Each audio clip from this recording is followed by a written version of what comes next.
ጤና ይስጥልን ዶክተር ዮናስ። ጤና ይስጥልኝ መሳይ፣ እንደምን አለህ? እንዴት ሰነበትክ? ምናልባት እንደው መጠየቅ ካለብኝ ነው። ለኛም ለተመልካቾቹም ጠፍተ ነበረ ለረጅም ወራት። ብዙዎች ጠይቀውናል። ብዙ ክስተቶች፣ ብዙ ከኢኮኖሚው ከፖለቲካም አንፃር ያንተን ምልከታ ያንተን አስተያየት የሚፈልጉ ተመልካቾች እንደዚሁ በግልም በራሱ በአንከር ሚዲያ የዩቲዩብ ገጾች ላይ ማስተያየታቸውን እየሰጡ ነበርና እንደው የጠፋው በሰላም ነው? በሰላም ነው። ሁለት ምክንያቶች ነበሩኝ። አንድ ትንሽ የኢንተርናሽናል ፕሮጀክት ነበረኝ መጨረስ የነበረብኝ። እሱ ላይ ፎከስ ማድረግ ነበረብኝ። ታይም ሴንሲቲቭ የሆነ ፕሮጀክት ነበር። በዛ ላይ ደግሞ ሁለት መጽሐፎች እየጻፍኩኝ ነው። አንደኛው በኢኮኖሚ ላይ፣ አንደኛው የኢትዮጵያ ፖለቲካ አንድ ላይ ለማድረግ ትንሽ ገጾቹ በዙብኝና ሁለት ተከፍሎ፣ ምክንያቱም የኢትዮጵያን ፖለቲካ ለመነጋገር ኢኮኖሚውን በደንብ አንደርስታንድ ማድረግ ያስፈልጋል። ኢኮኖሚውን ደግሞ ስለዛ ለማውራት ደግሞ ፖለቲካውን በደንብ አንደርስታንድ ለማድረግ ያስፈልጋልና እሱም ትንሽ ጊዜ እየወሰደብኝ ነበር። ኢንፋክት ባይናው እንኳን እንደው ጨርሰዋለሁ የሚል ምኞት ነበረኝ። ግን ይሄ የኢንተርናሽናል ፕሮጀክት ነበረኝ ያልኩህ አንድ 4 ወር 5 ወር ወስዶብኝ፣ በዛ ምክንያት ነው የኢትዮጵያን ፖለቲካ በተወሰነ ደረጃ መከታተል ያልቀረም። ግን አሁን ይሄንን ጽሁፍ እንድጽፍም አንዱ ያስገደደኝ ብዙ ብዙ ጊዜ ስለ ኢትዮጵያ ፖለቲካ በምናወራበት ጊዜ ወይንም ፖለቲከኞች በሚያወሩበት ጊዜ ስለ ሲምፕተሙ ነው የምናወራው። አንኢምፕሎይመንት በዝቷል፣ ኢንፍሌሽን የኑሮ ንረት በጣም ህዝቡን እያሰቃየ ነው ያለው፣ ገበሬው እንደዚህ ሆነዋል። ችግር ያው ኦፍ ኮርስ ኢኮኖሚ ወይ ብልጽግና ነው ወይ ችግር ነው እና ስለ ችግሩ ሰውን ከቀን ወደ ቀን ስለሚያጋጥመው እነዛ ነገሮች ላይ ነው ፎከስ ያደረግነው። አንዳንድ ጊዜ ኢን ፓሲንግ የመንግስት ፕራዮሪቲ አሁን ይሄ ኮሪደር ልማት ወደሚለው እንትን ማለቱ ህዝቡ የሚበላው በሌለበት ጊዜ ችግር እንደዚህ ባለበት ጊዜ ፕራዮሪቲው የተዛባ ነው ብሎም አድሬስ ይደረጋል። ግን ሪሊ የኢኮኖሚው እዚህ ገደል አፋፍ ላይ ነው ያለው እንድል ያስገደደኝ ምንድን ነው የኢኮኖሚውን ስትራክቸር በምትመለከትበት ጊዜ ነው። ይህንን ጽሁፍ ከዚህ በፊት ከሌላ አንድ ኢትዮጵያዊ የኢኮኖሚ ባለሙያ ጋር አንድ በጋራ ያወጣችሁት ጽሁፍ ነበረ። በሰፊው የኢትዮጵያን ኢኮኖሚ የተመለከተ ጥልቅ በሆነ መልኩ የዳሰሳችሁበት ነውና ከዛ የሚለይ ነገር አለ ወይስ የተጨመረ ነገር አለ? አሁን ለብቻ እኔ ያቀረብከውና ይሄ ሰፊ በሆነ መልኩ የቀረበው የተለየ ነገር ነበረው ያኔ ካቀረብከው? የዛን ጊዜ ያቀረብነው መንግስት ይሄን ያህል አድጋለሁ ይላል ያለው እውነት ያ እድገት አለ ወይ? ይሄ ምንድነው አንደር ዘ ሁድ ኢኮኖሚክ አናሊሲስ ያልነው መኪና ስትገዛ መጀመሪያ የምታደርገው ኮፈኑን ገልጠህ ውጭውን ካየኸው በኋላ ነገር ቆንጆ ነው ምናምን ካልክ በኋላ ቀለሙን ከወደድክ በኋላ ሞዴሉን ከወደድክ በኋላ ትንሽ ልምድ ያለውን ሰው አንጥተህ ኮፈኑን ከፍቶ ውስጡ ኢንጂኑን ምናምን አይቶ አይ ይሄ እውነትም ጥሩ ሊሄድ የሚችል ነው ችግር የለበትም ሲልህ ነው መኪና ለመግዛት የምትወስነው። አሁንም እኛ ማድረግ የፈለግነው የዛን ጊዜ እስቲ እንደዚህ ኮፈኑን እንግለጽና ወደ ታች ወረድ ብለን አደገ ኢኮኖሚው ሲሉን ኢኮኖሚውን የሚያሳድጉትም ወይንም የማያሳድጉትም 4-5 የኢኮኖሚክ አውታሮች ወይንም ፒላሮች የምትላቸው አሉ። እነሱ እያደጉ ነው ወይ? እነሱም እያደጉ ከሆነ በእርግጥ ኢኮኖሚውም ያድጋል። እነሱ ግን እያደጉ ካልሆነ ወይ ባሉበት ከቀሩ ወይ እንዲሁም ከማደግም እያሽቆለቆሉ ከሆነ ኢኮኖሚው አደገ የሚባለው ነገር መሰረት የለውም የሚለውን በዛ ላይ ነበር ፎከስ ያደረግነው። አናሊሲሳችንም ከፕሮፌሰር አቡ ግርማ ጋራ የጃፓን ውስጥ ያለ የኢኮኖሚክ አስተማሪ ነው፣ መምህር ነው፣ ፕሮፌሰር ነው። ከሱ ጋራ የጻፍነው ያነበረ። ይሄኛው ግን አሁን አንደርስታንድ ማድረግ የሞከርኩት ምንድነው ከዛ ውጭ አደገ አላደገም፣ ሰው ተቸገረ ሰው አልተቸገረም ከሚለው ውጭ ያ ሲምፕተሙ ነው የምናየው፣ ገጽታው ነው፣ የድህነታችን ገጽታው ነው፣ የኢኮኖሚክ ችግሩን ነው የሚያሳየን። እሱ ነው ማየት የፈለግኩት እዚህ ላይ። ምንድነው ስትራክቸራል ምክንያቱ? ስትራክቸሩ ጠንካራ ነው ወይ? ይሄ ኢኮኖሚ ጠንካራ ካልሆነ ደግሞ ወደሚያስፈራ ሁኔታ ላይ እየወሰደን ነው ያለው። አንድ ችግር ቢመጣ ቶሎ ራሱን ማዳን የሚችልበት ደረጃ ላይ ነው ወይ ያለው የሚለውን ለማየት የስትራክቸራል አናሊሲስ ያስፈልገዋል። እና በሁለት በኩል ነው ያንን ያደረኩት። አንደኛው የኢኮኖሚክ ስትራክቸር ማለት አውታሮቹ ማኑፋክቸር ኢንዱስትሪ የምትለው በሁለት ይከፈላል። ማኑፋክቸሪንግ ወይንም ደግሞ ምርት ማውጣትና ኮንስትራክሽን ወይንም ደግሞ የግንባታ ስራ ነው። ሌላው አግሪካልቸር ነው። ሌላው ሰርቪስ ነው። ሌላው የኤክስፖርት ሴክተር ነው። የገቨርንመንትም ደግሞ ኤክስፔንዲቸር። እነዚህን የመሳሰሉትን ነገር ተመልክቶ ይሄ ነገር ጠንካራ ነው ኢኮኖሚው አሁን ያለበትን ችግር ሊወጣ ይችላል ነው ወይንስ ደግሞ የለም አንዳንድ አስጊ የሆኑ ምንድነው ብልት አለው ኢኮኖሚው እና እነሱ ነገሮች እየተወጠሩ ከሄዱና ከተበጠሱ ወይንም ከላሉ ወይንም ከሳሱ ምን አይነት አደጋ ነው የሚመጣው በሚል አንድ አምስት እነዚህ መሰረታዊ የሆኑ ነገሮች መመልከት ያለብን ነገሮች አሉ እና አንዱ ቢበላሽ ወይንም አንዱ ቢደክም አንዱ ቢሰበር ለብቻው ኢትዮጵያ ሰርቫይቭ ልታደርገው ትችላለች።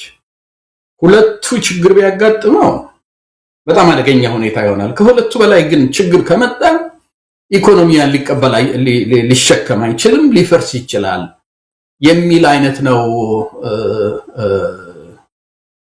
በዛ ነው ማየት የፈለኩት። አንደኛ ይሄ እንግዲህ ስትራክቸር የምትለው ነገር ነው። ሁለተኛው የገቨርንመንት ባጀት ነው።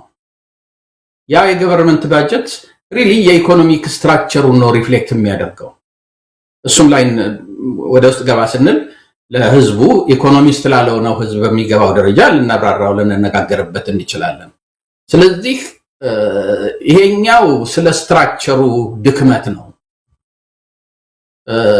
ምን ከላይ ጥሩ ይመስል ሰውነትህ ወይ ጉበትህ ወይ ልብህ ከውስጥ እየደከመ ከሆነ ወይ ሳምባህ የተጎዳ ከሆነ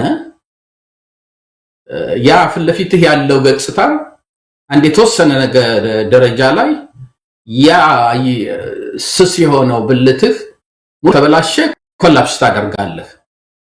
ኢኮኖሚውን በእንደዛ አይነት ችግር ላይ ነው ያለው። ብዙ አሁን ኢቭን ከዳያስፖራ የሄዱና ከተማውን ያዩና በጣም ቆንጆ ነው፣ በጣም የሚገርም ስራ ነው የተሰራው።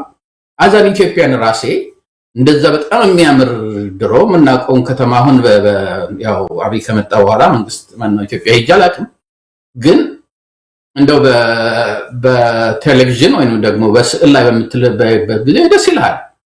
ኢትዮጵያ እንደዚህ መታየቷ ለዓለም ህዝብ እንደዚህ አይነት ገጽታ መፍጠሯ ብለህ ደስ ይላል። ችግሩ የሚመጣው አትዋት ኮስት ነው የሚመጣው ያ ነገር ኢኮኖሚውን እየቦረቦርክ ኢኮኖሚውን እያጠፋህ ከሆነ እየወሰድክ የምትገነባው ችግር ነው እና ከዚህ ሄዱና ያንን ያዩና እንደው ይሄ ሰውዬ አላሰራሉት እንጂ እንዴት አይነት እኮ ሀገሪቷን እየቀየራት ነው ይላሉ። እነሱ የማያዩት ከታች ስር መሰረቱ ኢኮኖሚውን የሚሸከመውን አካል ድምጥማጡን እየረፋው ነው።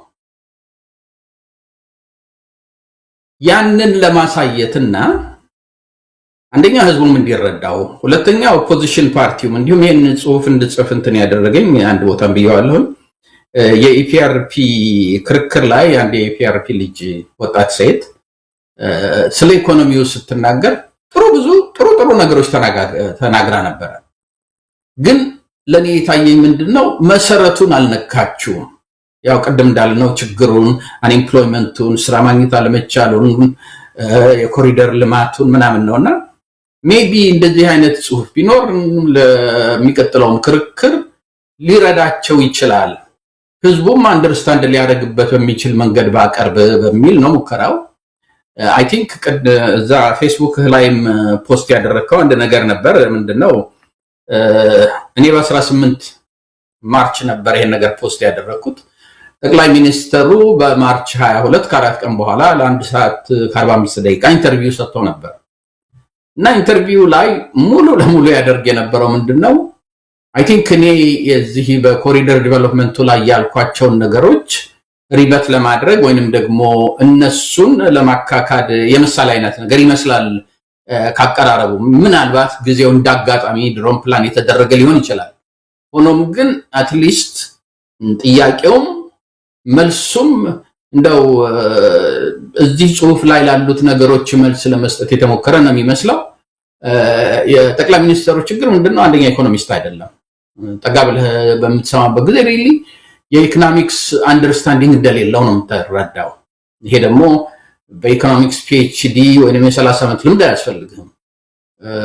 ባችለር የያዘ ሰው በኢኮኖሚ ኢትዮጵያ ውስጥ አሁን የሚካሄደው ነገር ወደ ጥፋት እየሄደ እንደሆነ ኢኮኖሚው ሊገነዘብ ይችላል የሚል ይሄ ነው እንግዲህ መነሻ የነበረው ለማለት ነው።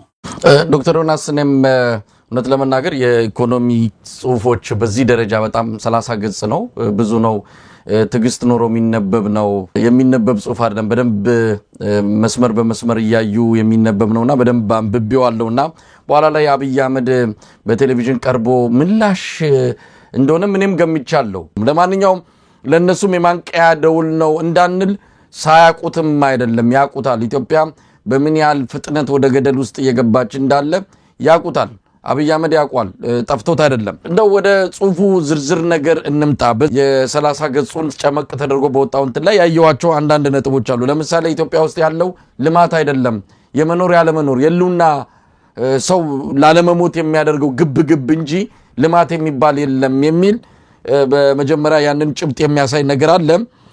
ከዛ በተጨማሪ ድህነት ኢትዮጵያ ውስጥ በከፍተኛ ደረጃ እየተንሰራፋ እንዳለ አብይ አህመድ ሲመጣ የነበረውና በኋላ ላይ ምናልባት በሰንጠረዥ አብይ ሲመጣ የነበረበትና አሁን ያለበትን በደንብ ነው ያስቀመጥከው። እሱን በዝርዝር እንደምታስረዳን ተስፋ አደርጋለሁ። ከዚህ በተጨማሪ የዲያስፖራውንም እንደዚሁ ተሳትፎና የሪሚታንስ ገንዘብ ዲያስፖራ ወደዛ የሚልከውንም በተመለከተ በዚሁ ጽሁፍ ላይ ብዙ ነገሮችን የዳሰስክበት ነው። ሌላው መካከለኛ ገቢ ያለው ማህበረሰብ ክፍል እየጠፋ ነው እና ይሄ ደግሞ ትልቅ አደጋ እንደሆነ ነው የገለጽከውና እስቲ ዋና ዋና የሚባሉት የዚህ ጽሁፍ ግኝቶች ወይም ደግሞ መደምደሚያዎች ምንድን ናቸው ዶክተር ዮናስ? ባለፈው 300 ዓመት 3 ሴንቸሪስ ወይንም 300 ዓመት ጊዜ ጀምሮ ይሄ የኢኮኖሚክስ መስክ በደንብ ማደግ ከጀመረበት ጊዜ ጀምሮ የተለያዩ የኢኮኖሚክ ዲቨሎፕመንት ወይንም የኢኮኖሚክ እድገት ፍልስፍናዎች፣ አመለካከቶች አሉ። በሐሳብ በኮንሴፕት ደረጃ ማለት ነው ስትመለከተው። ከዛም ውጭ ደግሞ በተለይ ባለፈው 70 ዓመት የተለያዩ ሀገሮች ያደጉም አሉ ያላደጉም አሉ። እነዚህ ያደጉትም ያላደጉትንም በምትመረምርበት ጊዜ ላለፈው 300 ዓመት ጀምሮ ሲያድግ ሲንከባለል እየተሻሻለ የመጣው የኢኮኖሚክ ዲቨሎፕመንት አስተሳሰብ ወይንም አመለካከት ጋራ የትኛዎቹ አገሮች ናቸው ያደጉት? ምን አይነት ፖሊሲን የተከተሉት እነዚህ ሀገሮች? የትኛዎቹ ሀገሮች ናቸው የወደቁት ወይንም ማደግ ያልቻሉት? እነሱ ደግሞ ምን አይነት እንትን ቢከታተሉ ነው የሚለውን መነሻ አድርጌ ነው የጻፍኩት። ይሄን አሁን ለምሳሌ ቪየትናምን የተመለከትክ እንደሆነ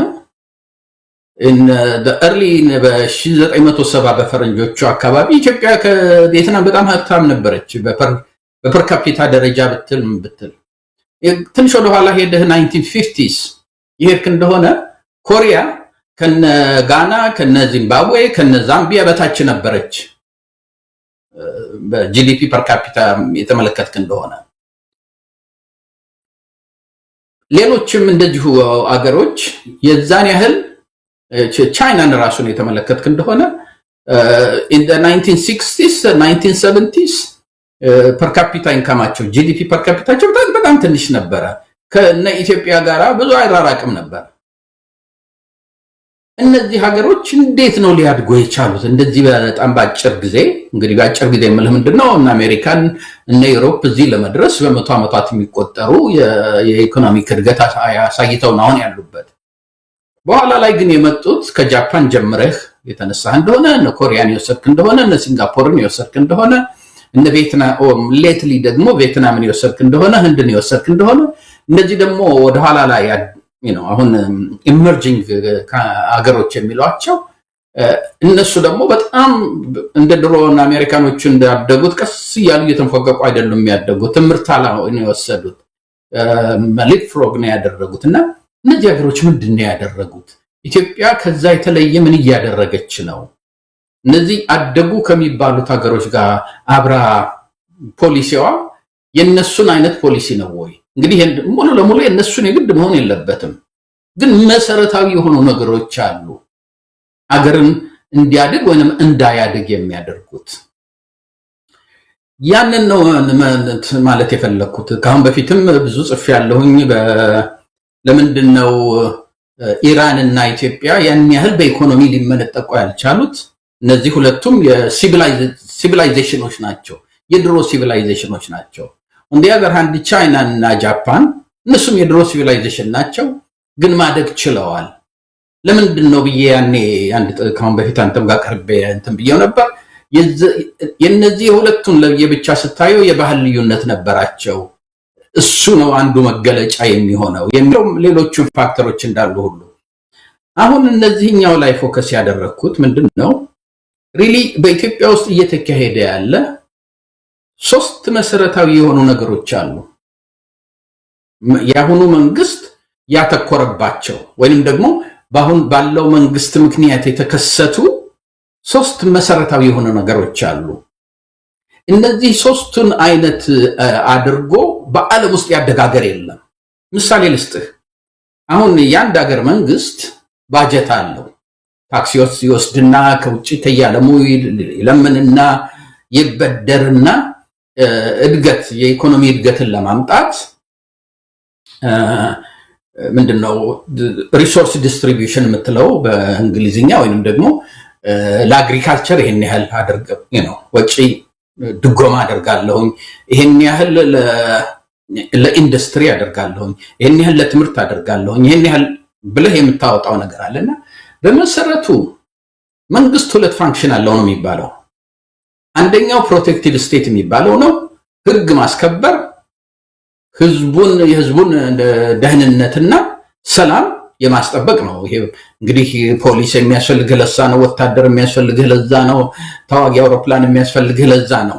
ያ ፕሮቴክቲቭ ስቴት ይባላል። ሁለተኛው ፕሮዳክቲቭ ስቴት ይባላል። ያ ደግሞ በተለይ እነዚህ ደሃ ሀገሮች ፕራይቬት ኢንተርፕራይሱ በጣም ያላደገበት ሀገር መንግስት ለእድገት የሚያስፈልጉትን ነገሮች ይተገብራል። እና የመንግስት ወጪ ሁለት ነው በመሰረታዊነት ውስጥ ተመለከተው። አንደኛው ካፒታል ፎርሜሽን ይባላል፣ ሁለተኛው ሪከረንት በጀት ይባላል። አንዱ ካፒታል ላይ የሚያወጣው ካለው ገንዘብ ውስጥ ባጀት ውስጥ ምን ያህሉን ነው ለካፒታል ለእድገት የሚያውለው፣ ሁለተኛው ምን ያህሉን ነው ሪከረንት ማለት ምንድነው? ከወር እስከ ወር ተወር ሁሉ ጊዜ የምትከፍለው ዕዳ ማለት ነው። ደሞዝ ነው፣ የአስተማሪ የወታደር ደሞዝ ነው፣ የመንግስት ሰራተኞች ደሞዝ ነው፣ ለትምህርት ቤቶች እና ለዩኒቨርሲቲዎች ምናምን የምትከፍለው ነው። ይሄ ሪከረንት በጀት ይባላል። መሰረታዊ ይሄ ነው። ካፒታል ባጀት የምትለው ደግሞ መንግስት መንገድ የምትፈጥርበት፣ ኢንዱስትሪዎች እንዲለሙ የምታደርግበት፣ ራስህም ኢንዱስትሪ የምትከፍት ከሆነ ይሄ ካፒታል በጀት ይባላል። አሁን እነ ቻይናን የተመለከትክ እንደሆነ፣ ቪየትናምን የተመለከትክ እንደሆነ፣ ኮሪያን የተመለከትክ እንደሆነ ባደጉበት ጊዜ ማለት እንግዲህ ትንሽ ሊለያይ ይችላል። ቻይና በጣም ያደገችው ከ1978 በኋላ ነው። እስከ 1990 እስከ 2000 ድረስ ፎርማቲቭ ጊዜዋ ነበረ። ከ1978 እስከ 2000 ድረስ ያለው ላይ ነበረ። እንደው ደንበኛ መሰረቷን ጥላ የኢንዱስትሪያላይዜሽን የጀመረችበት ጊዜ ያ ነው። የቪየትናም የመጣህ እንደሆነ ደግሞ እንዲሁም ከነጭራሹ ከሱ በኋላ ነው የመጡት ከ1990s በኋላ ነው የጀመሩት። የህንድም ትንሽ ከዛ ከቻይና በኋላ ነው የመጣው እና እነሱ የእድገት መሰረታቸውን በጣሉበት ጊዜ እንዴት ነበር የመንግስት ባጀታቸው የሚከፋፈለው በምትልበት ጊዜ አይዘር ለካፒታል የሚያወጡትና ለሪከረንት ባጀት የሚያወጡት ተቀራራቢ ነበር ወይንም ደግሞ ለካፒታል የሚያወጡት ከፍ የሚልበት ጊዜ ነበር። አሁን በቲፒኤልኤፍ ጊዜ እንኳን ራሱ የተመለከትክ እንደሆነ እንግዲህ 2010 እስከ 2013 ምናምን ነው በጣም ካፒታል ኢትዮጵያ ውስጥ ለካፒታል ይወጣ የነበረው። ምናልባት ዶክተር ዮናስ እንደው በዛውም ለተመልካቾች ግንዛቤ እንዲያገኙ ነው ይሄ ካፒታል በጀትና ሪከረንት የሚባለው ይሄ አሁን ቀደም ሲል ማብራሪያ በሰጠው ላይ ለኢኮኖሚ ጠቀሜታ ያለው አንድ ሀገር እንድታድግ የትኛው ሲበልጥ የትኛው ዝቅ ሲል ወይም እኩል ሲሆን እንዴት ነው አሁን ወደ ኋላ ላይ ማብራሪያ እንደምትሰጥበት ተስፋ አደርጋለሁ። ምክንያቱም በአብይ አህመድ ዘመን ይሄ ካፒታል የሚባለው ነገር በጣም እየወደቀ ወደ ታች እየወረደ ደሞዝ ከፋይ መንግስት ሆኖ የቀረበት ሁኔታ ነው ያለውና እነዚህ ሁለቱ ጽንሰ ሐሳቦች ካፒታልና ሪከረንት የሚባለው ለደሞዝ ለምን የሚወጣው ወጪ ማን ቢበልጥ ነው ለእድገት ጠቃሚ የትኛው እንዴት ነው? እስቲ ከዚህ አንፃር ያለውን ነገር ነው በትንሹ ብትነግረን። እሱ ነው የቻይና የኮሪያ የቪየትናም በምታድግበት ጊዜና አሁን ለምሳሌ አሜሪካንን ወይንም ዩሮፕን በምትመለከትበት ጊዜ የዚህ የካፒታልና የሪከረንት በጀታቸው ስትራክቸሩ ይለያል ከደሃ ሀገር።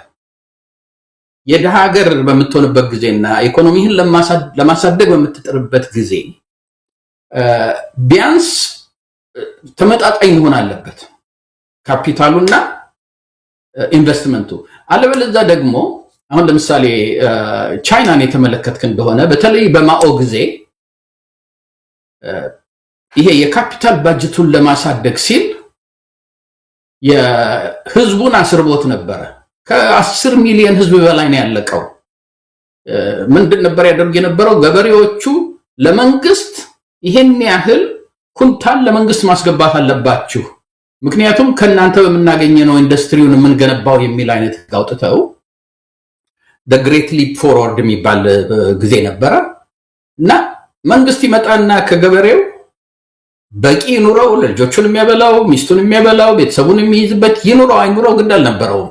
ያንን የተበየነብህን ለመንግስት ሰጥ ነበር። ያ እንግዲህ ካፒታላቸውን ለማሳደግ የተደረገ ነበር። ገብቷል ምለው እና እህል ኤክስፖርት እያደረገ በዛ በሚያገኘው ገንዘብ ኢንዱስትሪውን ይገነባ ነበር ማው። በዛ ምክንያት ህዝቡ ተርቦ ከ10 ሚሊዮን ህዝብ በላይ ነው ያለቀው። ያ ማለት ምን ማለት ነው? የግድ ካፒታል ስለሚያስፈልገኝ 20 ሚሊዮን የሚለቅ ግድ የለኝም፣ ለሀገሬ ግን እድገት ካፒታል የግድ ስለሚያስፈልገኝ እዛ ላይ ማድረግ አለብኝ ከሚል ነው ይሄ ነገር የመጣው። አሁን በቲፒኤልኤፍ ጊዜ ሪሊ ብዙ ኢትዮጵያ አደገች በተባለበት ጊዜ ወደ 60% እስከ 60% ከ50 እስከ 60% ካፒታል ላይ ነበር የሚያፈሱት። ሪከረንት በጀቱ ከ40 እስከ 45 ነበር፣ ከ35 እስከ 40 ነበር። በዛ አጭር ጊዜ ውስጥ በጣም ብዙ መንገድ ተከፍቶ ነበር እንደምታውቀው። ህዳሴ እንትን የተጀመረበት ጊዜ እነዚህ ሁሉ የሚያሳይህ ምንድነው? የግድ ካፒታል ላይ ማፍሰስ አለብን እንምቢል። አሁን ፋስት ፎርዋርድ አብይ ጋር በምትመጣበት ጊዜ እንዳለ የካፒታል ኢንቨስትመንት የምትለው ነገር በአሁኑ ጊዜ 24% ብቻ ነው ካፒታል ላይ የሚፈሰው። ወደ 70+% ሪከረንት በጀት ሆኗል። ጦርነቱን በዛ ነው እያካሄደ ያለው። በዚህ ደረጃ ያለ ኢኮኖሚክ ስትራክቸር በኢትዮጵያ ባለችበት ደረጃ ላይ 24% ብቻ ኢንቨስት እያደረክ ካፒታል ላይ ዓለም ውስጥ ያድጋገር የለም። ኢትዮጵያም ልታድግ አትችልም። ሰው ይሄንን መረዳት አልቻለም፣ ወይንም ደግሞ ሰው ይሄንን መገንዘብ አልቻለም እና አንዱ ትልቁ መሰረታዊ ችግር ለኢትዮጵያ ልታድግ ማትችለው አሁን በተያያዘው ሁኔታ ካፒታሉ 24% ነው።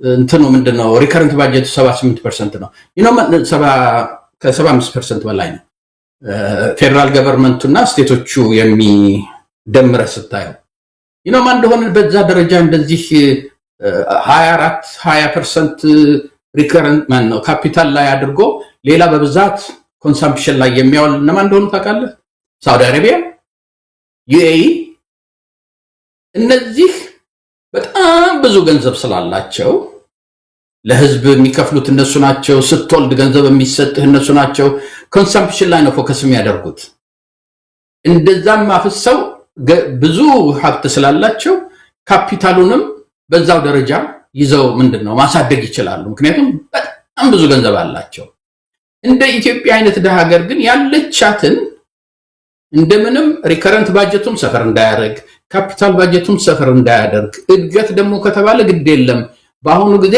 ይሄ ጄነሬሽን ይጎዳ ለልጆቹ ለአገሩ ፊውቸሩን ለማደሻ እንዲባል ጫና ተደርጎበት ካፒታሉ ላይ ፎከስ እናደርግ አይደለም የሚባለው ኮንሱም ያደረገው ነው ያገሪቷን ህዝብ ይሄ ነው አንዱ ቀይ መብራት ሁለተኛው ቀይ መብራት ምንድነው መሰለህ በአለም ውስጥ ሚድል ክላሱ ሳያድግ ያደጋገር የለም ሊኖርም አይችልም ለምንድነው ሚድል ክላሱ አስፈላጊ የሚሆነው ሚድል ክላሱ ትንሽ ኢንካሙ እየበዛ ሲመጣ ገዢው ማንኛው ገዢው የሚመረተው ነገር ሚድል ክላሱ ነው ሬስቶራንቶች ይከፈቱ ሄዶ መብላት መጠጣት የሚችለው ቴክስታይል ፋክተሪስ ብትከፍት ጫማ ብትከፍት ሄዶ እንደልቡ መገብየት የሚችለው ቤቶች ቢገዙ ቢሰሩ መግዛት የሚችለው የዚህ መናፈሻ ተብሎ ልማት እየተደረገ በየገጠሩ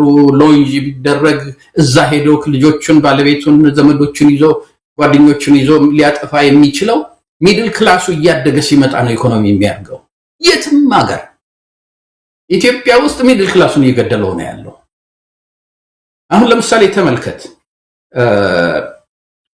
ማነው ዶክተር የሐኪሞችን ተመልከት የሐኪሞችን ኢንካም ስትመለከት የወርልድ ባንክ የኤዲቢ ጥናቶች ሚድል ክላስ ማለት ከዚህ ጀምሮ እስከዚህ ድረስ የሚያገኝ ነው ብለው ከ10,000 እስከ 20,000 በፒፒፒ በሚባል ቁጥር ነው ፐርቼዚንግ ፓወር ፓሪቲ በሚል ነው ያንን የሚያገኝ ሚድል ክላስ ይባላል ይለዋል ያንን ቁጥር ወስደህ የኢትዮጵያን ዶክተሮች በመትከተበት ጊዜ የት ነው የምታገኛቸው ሚድል ክላስ የሚባለው ታች መጨረሻው ላይ ጫፏ ላይ ነው ያሉት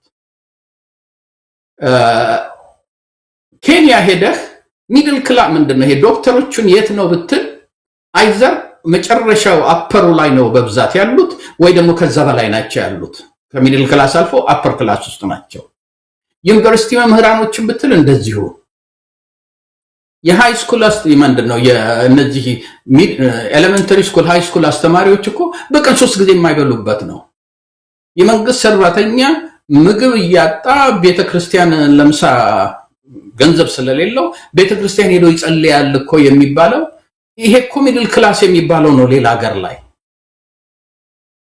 ሚድል ክላሱን አራቁተህ የሚድል ክላሱን ቁጥር ቀንሰህ እንዴት ነው ሀገር የሚያድገው የፈለገውን ሊል ይችላል ወጥቶ የፈለገውን ሊያወራ ይችላል በአለም ውስጥ ሚድል ክላሱ እየቀነሰ ወይንም ደግሞ ሚድል ክላሱ ሳያድግ ያደጋገር የለም የትም ሀገር ውስጥ የለም ይሄ ሁለተኛው እንትነ ነው ሶስተኛው የውጪ ኢንቨስትመንት ነው ከውጪ የሚመጡ ኢንቨስተሮች ማለት ነው አብይ ከመጣ ጊዜ ጀምሮ የውጪ ኢንቨስትመንት as a percentage of GDP FDI ይባላል foreign direct investment እና የሱ ከጂዲፒ ጋር ሬሾውን ስትወስደው አብይ እዚህ ሀገር ከማን ነው ስልጣን ከያዘ ጊዜ ጀምሮ ከአመት አመት እየወረደ ነው ያለው ያ እንግዲህ ማይንድ ዩ ምንድነው ያለው ካፒታል እየወረደ ነው ያለው ካፒታል እየወረደ ባለበት ሀገር የትም ሀገር እድገት የለም አንለስ በጣም እንደነ ኩዌትና እንደነ ዩኤኢ እና እንደ ሳውዲ አረቢያ በጣም ሀብት ያለህና እንደው የምታደርግበት የጠፋ ሀገር ስትሆን ያ የተለየ ነገር ነው። ሁለተኛው ሚድል ክላሱ እየወደቀ ነው። ሚድል ክላሱ ሾልደር ላይ ካልሆነ በስተቀር አገር ሊያድግ አይችልም። እሱም ባለበት አይደለም እኮ ያለው እየወደቀ ነው ያለው። አሁን አንዱ ሜዲካል ዶክተር የዛን ጊዜ ሰልፍ በወጡበት ጊዜ ምንድነው ያለው? እኛ እኮ ቅንጦት አይደለም የምንፈልገው ሰርቫይቫል ነው እየጠየቅን ያለ ነው። አንድ ሜዲካል ዶክተር ከዩኒቨርሲቲ ተመርቆ ሲወጣ ከ10,000 11,000 ምናምን ነው የሚያገኘው በወር እና ችግር ከመብዛቱ የተነሳ 2-3 ሜዲካል ዶክተሮች ተሰብስበው ነው ሩም እያደረጉ አብረው የሚኖሩት። ምክንያቱም ቤት ክራይ ከፍለህ በልተህ ጠጥተህ መኖር የምትችልበት ሁኔታ ላይ አይደለም። ይሄ ሁለተኛው ነው። ሶስተኛው ብዙ ሀገሮች ላይ የዚህ በተለይ በኢትዮጵያ ብዙ ዳያስፖራ እንዳጋጣሚ ሆነው ህንድ ብዙ ዳያስፖራ አላት፣ ቪየትናም ብዙ ዳያስፖራ አላት፣ ኮሪያም ብዙ ዳያስፖራ ነበራት። ኢቭን ቻይና አሁን አሜሪካንም ውስጥ ብትል በጣም ብዙ ዳያስፖራ አላቸው። ዳያስፖራው ለብዙ ሀገር የእድገት ኢንጂን ነው፣ ምንጭ ነው። ለኢትዮጵያ ግን አይደለም። ያ የሆነበት ምንድነው? ዳያስፖራውን መንግስት ለምንድን ነው የተጠቀመበት? የኢትዮጵያ ዳያስፖራ የት ላይ ነው ኢንቨስት እያደረገ ያለው የሚለውን ነው መነሳት ያለብን። አሁን የቻይናን ዳያስፖራ ብትመለከት፣ የኮሪያን ዳያስፖራ ብትመለከት፣ የቪየትናምን ዳያስፖራ ብትመለከት በሁለት ነገር ነው ሀገራቸውን የረዱት፣ ሀገራቸውን ያሳደጉት። መንግስትም ምንድነው ኮንትሪቢዩት እንዲያደርጉ ያደረጋቸው በመጀመሪያ ደረጃ የዳያስፖራ ስትራቴጂ ወጣ። እኔ አብይ ልክ ስልጣን ላይ እንደመጣ አንድ የ10 ገጽ ፕሮፖዛል ጽፌ ነበረ። ዳያስፖራው ለእድገት በጣም አስፈላጊ ነው። ስለዚህ ከዳያስፖራውና መንግስት ዳያስፖራ ያለበት መንግስት ያለበት አብረው ቁጭ ብለው ፕሮፖዛል ማውጣት አለበት። ስትራቴጂክ ፕሮፖዛል ማውጣት አለበት። ምን አይነት ፊልድ ውስጥ ቢገባ ነው ዳያስፖራው ለሀገሩም ሊረዳ የሚችለው? እሱም ደግሞ አሜሪካና ዩሮፕ ኢንቨስት ከሚያደርገው የበለጠ የኢንቨስትመንት ሪተርን ሊያገኝበት የሚችለው አገሯም የምታድግበት።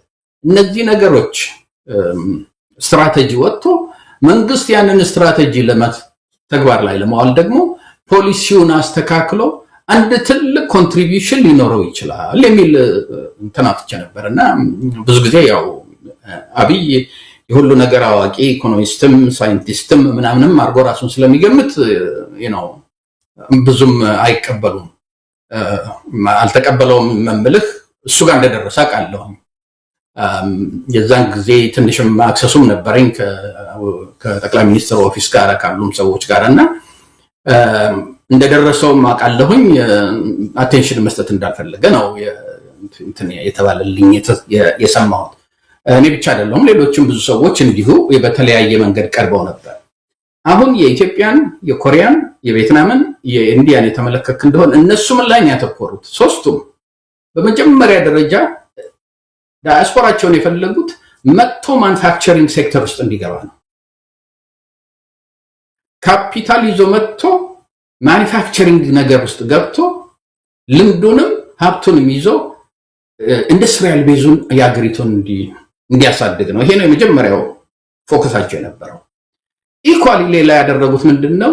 ዳያስፖራው የኖሌጅ ቤዝ ነው። ብዙ ልምድ አለው፣ በጣም የተማረ ነው ኮምፔርድ ቱ የሎካል እንትን ብዙ ግንኙነት አለው፣ ትልልቅ ኢንዱስትሪ ውስጥ ይሰራል፣ ኖሃው አለው፣ የዳበረ ልምድ አለው፣ ካፒታልም አለው፣ ኮኔክሽንም አለው። ይሄ ለሀገሪቷ በጣም ያስፈልጋል እና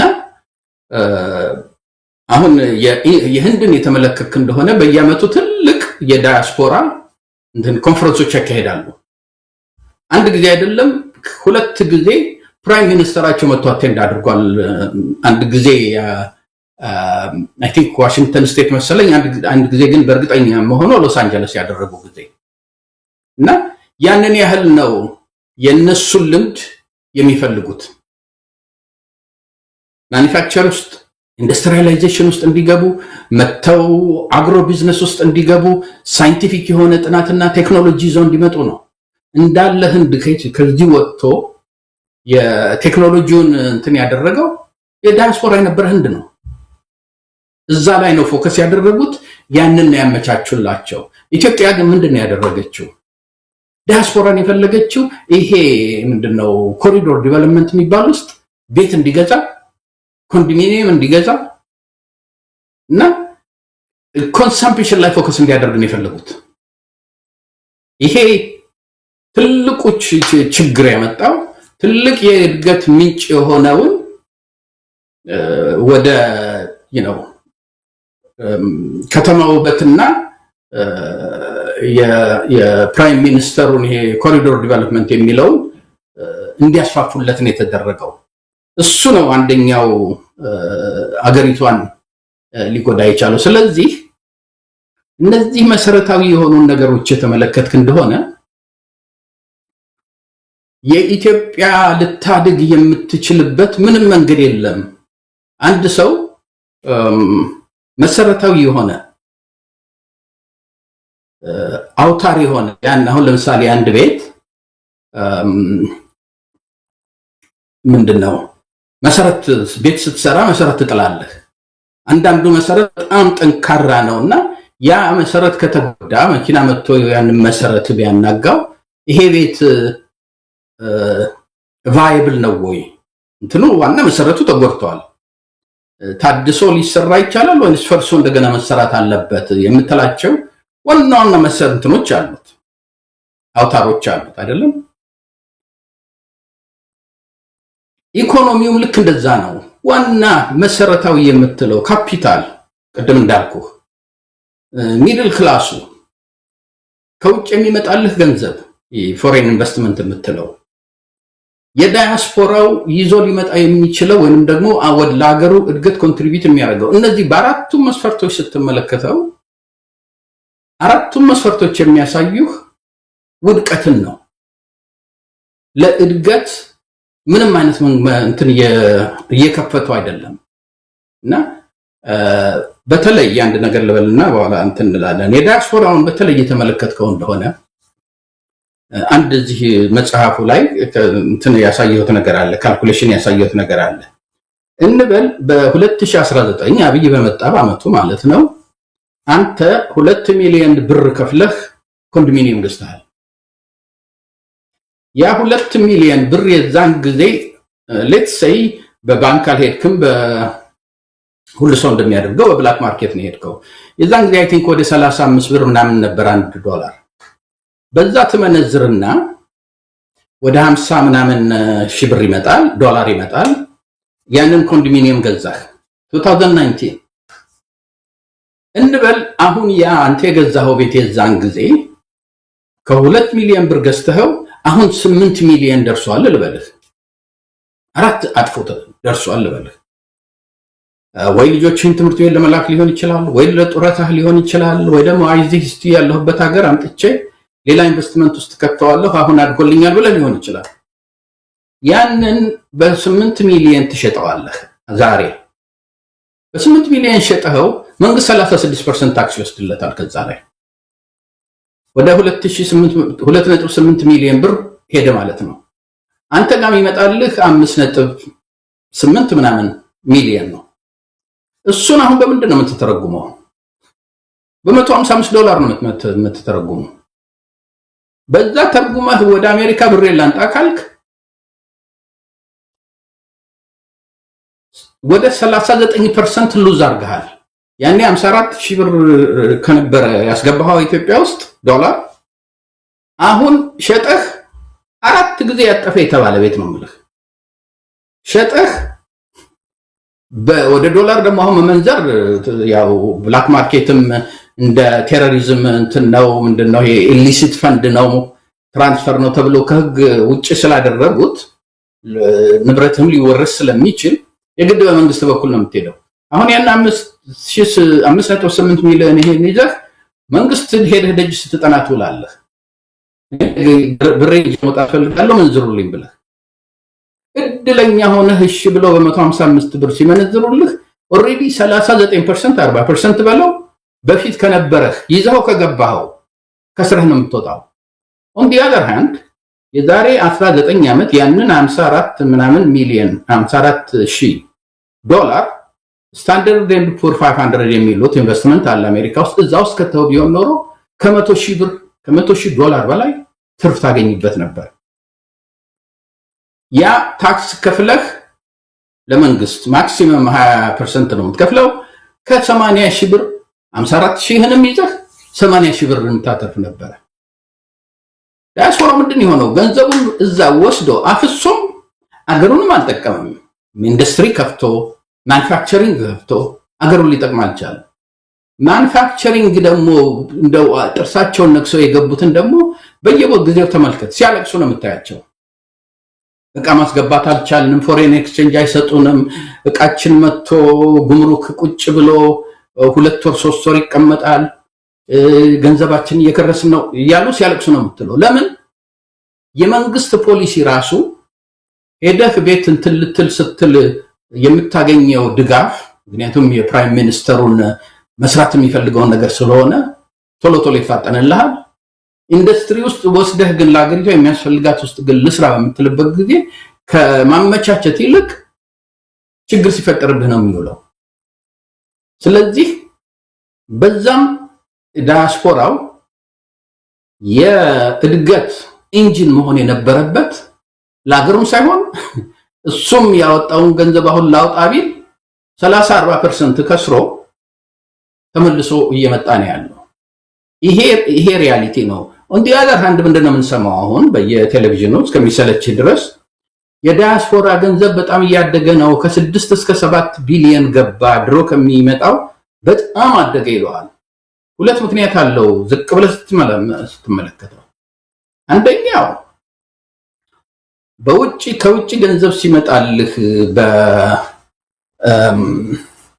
በብላክ ማርኬት ከመነዘርክ ወይንም በብላክ ማርኬት መንዘር ከመጣልህ አሁን አንተ ለቤተሰቦችህ $10,000 ብትልክ ያንን $10,000 እነሱ ወስደው ባንክ በብር ተመንዝሮ ሰው ሰጥቷቸው ባንክ ሲከቱት የመጀመሪያ ጥያቄ የሚጠየቁት ምንድነው? ይሄ ሁሉ ገንዘብ ከየት አመጣችሁ ነው። ከየት አመጣችሁ ይሄ ሁሉ ገንዘብ ነው የሚባሉት። ማረጋገጫ ማቅረብ አለባቸው። ወይ ቤቴን ሸጬ ነው፣ ወይ መኪናዬን ሸጬ ነው፣ ወይ ሰው ሰጥቶኝ ነው። ሰው ከሰጣችሁ ደግሞ ማን ነው? አይ ልጄ ላከልኝ ብር ነው ከተባለ በየትኛው ባንክ ነው? በባንክ አይደለም ከተባለ አንደኛ ካልታሰሩ ያ ገንዘብ ይወረሳል። በህጉ መሰረት ግን እነሱም ታስረው ገንዘቡ ይወረሳል። በዚህ ምክንያት ሰው ድሮ በብላክ ማርኬት ይልክ የነበረ ሰው አሁን በባንክ በኩል ስለሚልክ አገሪቷ ውስጥ የሚገባው ቁጥሩ አይደለም የብሩ የቀየረው መልኩን የቀየረው። በኋላ ብር ይገባ የነበረው አሁን በፊት ለፊት በር ሲገባ በቃ ይሄው ፖሊሲያችን ሰክሰስፉል ነው፣ ብዙ የዳያስፖራ ብር መጣ ይላሉ። የዳያስፖራ ብር የጨመረው ግን አሁን በባንክ በኩል ስለሚመጣ ነው። ሁለተኛ ደግሞ ምክንያት አለው የሚጨምርበት፣ በኢንፍሌሽኑ የተነሳ በድህነት የተነሳ ቤቱ እየፈረሰበት የሚገባው ያጣው ህዝብ የቤት ኪራይ በጣም እየጨመረ በመምጣቱ የተነሳ ውጭ ልጆች ያሏቸው እናትና አባቶች ምንድነው የሚሉት? የምትልኩልን ገንዘብ አይበቃም፣ የምንበላውን እንኳን አይሸፍንልንም፣ ሌላው ይቅርና። ስለዚህ ድሮ ከሚልከው ይልቅ አሁን ዳያስፖራው ያለ የሌለችውን እየጨመረ ቤተሰቦቹ አሁን ያለበትን የኢኮኖሚክ ክራይሲስ ሊቋቋሙ እንዲችሉ ሞር ገንዘብ መላክ ጀመረ። ይሄ የሀገሪቷን ማደግ አይደለም የሚያሳየው፣ የሀገሪቷን ክራይሲስ ነው የሚያሳየው። እና እነዚህ ነገሮች በምትመለከትበት ጊዜ የሰው ፎከስ ግን ምንድነው? ይሄድና በቃ ይሄ መንገዱን ሲያየው ህንፃውን ሲያየው አገር ያደገ ይመስለዋል። አገር እያደገ አይደለም። የተራበ አንድ ሰው ሜካፑን እያሳመረ ቢወጣ ዞሮ ዞሮ መጨረሻ ላይ ሰስቴን አይደረግም። መክሳት አለ፣ ከዛም አልፎ መሞት አለ። እና የኢትዮጵያ ኢኮኖሚ ለዛ ነው ገደል አፋፍ ላይ ነው ያልኩት። እንግዲህ አንድ ዳታ አለ ነካክተኳል። አብይ አህመድ ሲመጣ የነበረው ቀደም ሲል ጠቅሳ በ2013 እና በ2014 የኢትዮጵያ ካፒታል በጀት 59.3% እንደነበረ አሁን የካፒታል በጀቱ ወደ 21.5% መውረዱን ከዛ ይልቅ ይሄ ለደሞዝ ክፍያ ለተለያዩ ወጪዎች ለመንግስት ወጪዎች ከ61% እስከ 75% እየተደረገ እንዳለና ይሄ ደግሞ ኢትዮጵያን ያቆረቆዛት እንዳለ የሚገልጽ እንዲሁ ትንታኔም ያቀረብክበትን እንደዚሁ ተመልክቻለሁ። መካከለኛ ገቢ ያለው ቀደም ሲል እንደጠቀስከውም ያ በጠፋ ቁጥር ያ ማህበረሰብ ክፍል እየተዳከመና ከጫወታ ውጪ እየመጣ በሆነ ቁጥር የኢኮኖሚው እድገት ቁልቁል እንደሚሆን በደንብ የታየበትም ጽሁፍ ነው። እንደው ያንን ዳታ በተመለከተ 2013-14 ጀምሮ በትምህርት በጤና በተለያዩ ጉዳዮች የኢትዮጵያ አቅም እንዴት እየተመናመነ ያኔ ከነበረው አንፃር አሁን የደረስንበትን ደረጃ የሚያሳይ በሰንጠረዥ የቀረበ እንደዚሁ መግለጫ አለና እስቲ ስለሱ ደግሞ የተወሰነ ነገር ብትነግረን። ብዙ አደጋዎች አሉትና ይሄ ከፖለቲካው ገንተኝነት የአብይ አህመድ አገዛዝን ስለምትቃወም ወይም ደግሞ ትክክል አይደለም ብለ አቋም ስለያስክ ሳይሆን ከእውቀትና ከመረጃ ጋር ተያይዞ የቀረበ ማንም ደጋፊም ተቃዋሚም ሊያነበውና ሊቀበለው የሚገባ እውነተኛ መረጃ ስለሆነ ነው። እስቲ ስለዚህ ሰንጠረዥ ደግሞ የተወሰነ ማብራሪያ ብትሰጠን። እንግዲህ እነዚህ በመሰረቱ የተመለከትን እንደሆነ ኪ ዲቨሎፕመንት ኢንዲኬተርስ ይባላሉ። ቁልፍ ማለት ነው። ቁልፍ የእድገት ምንጮች ወይንም ደግሞ መሰረቶች ናቸው የሚባሉት ነገሮች ናቸው። በመጀመሪያ ደረጃ የመጀመሪያውን ማኑፋክቸሪንግ as a percentage of GDP የዚህ ማኑፋክቸሪንግ ምንድነው? ማኑፋክቸሪንግ በአማርኛ ምንድነው? የፋብሪካ ምርቶች የሚቀርቡበት የፋብሪካ ምርት በፐርሰንቴጅ የጂዲፒ ፐርሰንቴጁ ላይ ምን እንዴት እንደነበረ ይሄ ከ2015 እስከ 2017 ያልኩት ከፕራይም ሚኒስተር አብይ ስልጣን ላይ ከመምጣቱ በፊት በኢፒአርዲኤፍ ጊዜ አቨሬጁ ነው፣ የ3 ዓመት አቨሬጅ ነው። በዛን ጊዜ 6.5% የጂዲፒው 6.5% ማኑፋክቸሪንግ ላይ ነበር የሚውለው። ይሄ ማኑፋክቸሪንግ የኢንዱስትሪ ቤዛችን ስለሆነ በጣም ኢምፖርታንት ነው ለሀገር። አብይ እንደመጣ ይሄንን ማሳደግ ነበረበት። ከ6.5 እያደገ እንዲሄድ ነበር መደረግ የነበረበት። ግን አብይ ከመጣ ጊዜ ጀምሮ ተመልከት 2018 ላይ ከ6.5 5.9 ወረደ። አንድ 3-4 ዓመት ጠብቀህ ደግሞ 2022 ላይ ወደ 4.8 ወረደ። 2025 ላይ ወደ 4.4 ወረደ። ይሄ እንግዲህ አንዱ የእድገት መሰረቱ ነው ማለት ነው። የአንድ ሀገር የእድገት መሰረቱ እንዲህ እየወረደ እየወደቀ በተለይ ለእድገት ዋነኛው የምትለው ኢንዱስትሪያላይዜሽን ነው። ቻይናን የተመለከክ እንደሆነ አግሪካልቸሩን ሙጥጥ አድርገው የአግሪካልቸሩን ሪሶርስ ማኑፋክቸሪንጉን ነው የገነቡበት። በዛም ነው አድገው አሁን ያሉበት ደረጃ ሄድ ነው። ማንኛውም ሀገር ሲያድግ ምንድነው መጀመሪያ አግሪካልቸሩን ያዳብራል። ያንን የአግሪካልቸር ላይ የሚያመርተው ምርትና ትርፍ ወይም ኤክስትራ የሆነውን ወደ ኢንዱስትሪ ላይ ያወጣዋል። ኢንዱስትሪው እያደገ ሲመጣ ከዛ በኋላ ነው ወደ ቴክኖሎጂ ምናምን የሚሄደው። ቻይና የሄደበት መንገድ ይሄ ነው። ኢንዶኔዥያ የሄደበት ሲንጋፖር የሄደበት መንገድ ይሄ ነው። ቪየትናም፣ ቻይና፣ ኢንዲያም አሁን በቅርብ የሄዱበት መንገድ ይሄ ነው። እኛ የተገላቢጦሽ ነው፣ እየተቀነሰ ነው ያለው። ይሄ አንደኛው መሰረታዊ ምልክት የሆነው ነው። ሁለተኛው ደግሞ አምስተኛው ላይ ምን ይላል? አምስተኛው ረድፍ ላይ ፎሬን ዳይሬክት ኢንቨስትመንት as percentage of GDP የሚል አለ። ያ የሚያሳይህ ምንድነው? እሺ ሀገር ውስጥ እንግዲህ መንግስት ያን ያህል እያወጣ አይደለም፣ ወይንም ደግሞ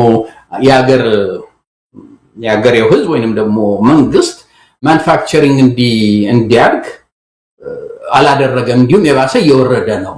ምናልባት የውጭ ኃይሎች የውጭ ኢንቨስተሮች እየመጡ አድርገውት ይሆናል ወይ ብለህ የምትለው ደግሞ ምን ነው የምታየው? ፎሬን ዳይሬክት ኢንቨስትመንት ነው። አምስተኛው ረድፍ ላይ የምታየው ፎሬን ዳይሬክት ኢንቨስትመንት as a percentage of GDP ነው። ይሄም አብይ ከመምጣቱ በፊት የ3 ዓመት አቨሬጁ 5.2 ነበር። ቀጥሎ በ2018 4.0 ወረደ። በ2022 3 ገባ።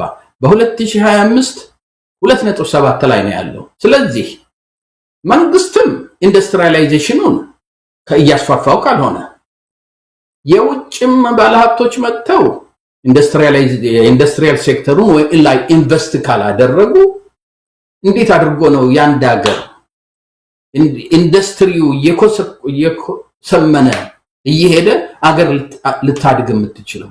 ያ ፍጹም ሊሆን የሚችል አይደለም። ከዛ ሌላው ምንድነው አንድን ሀገር እንዲያድግ የሚያደርገው አንደኛው ፊዚካል ካፒታል የምትለው ነው። ይሄ መንገድ ኢንዱስትሪ ምናምን የምታቋቁምበት ነው። ያ ነው እንግዲህ ማኒፋክቸሪንግ የምንለው። ሌላው ለእድገት ደግሞ መሰረታዊ የሆነው ኤጁኬሽን ነው። እሱ ደግሞ ሂውመን ካፒታል ይባላል። ያኛው ፊዚካል ካፒታል ሲባል ይሄ ደግሞ ሂውመን ካፒታል ነው። ብዙ የተማረ ሰው ያለህ እስካለህ ድረስ አገሪቷ ታድጋለች። እኛ አብይ ከመጣበት ጊዜ ጀምሮ እዚህኛው ላይ አይደለም ሌላ እንዲሁ እንትን ቴብል አለ ቻርት አለ። ለኤጁኬሽን መንግስት የሚያወጣው ገንዘብ ከአመት ዓመት እየቀነሰ ነው የሄደው አብይ ስልጣን ላይ ከመጣበት ጊዜ ጀምሮ። ስለዚህ የመንግስት ባጀትም ኤጁኬሽን ላይ እየቀነሰ ከሆነ የገቨርንመንት ኤክስፔንዲቸር as percentage of GDP እንደዚህ እንደምታዩት ከ5.8 2.3 ላይ ከሆነ ያለው ከግማሽ በላይ ከወረደ እንዴት ነው አገር ሊያድግ የሚችለው? በምንም አይነት ፊዚካል ካፒታልም እየወደቀ ሂውመን ካፒታልም እየወደቀ በተለይ በአሁኑ ጊዜ በዩኒሴፍ እና ወርልድ ባንክ እና ሌሎች ድርጅቶች የሚሉት ምንድነው ከ6,000 በላይ ትምህርት ቤቶች ተደምሰዋል በጦርነት። በሚሊዮን የሚቆጠሩ ትምህርት ቤት እየሄዱ አይደለም።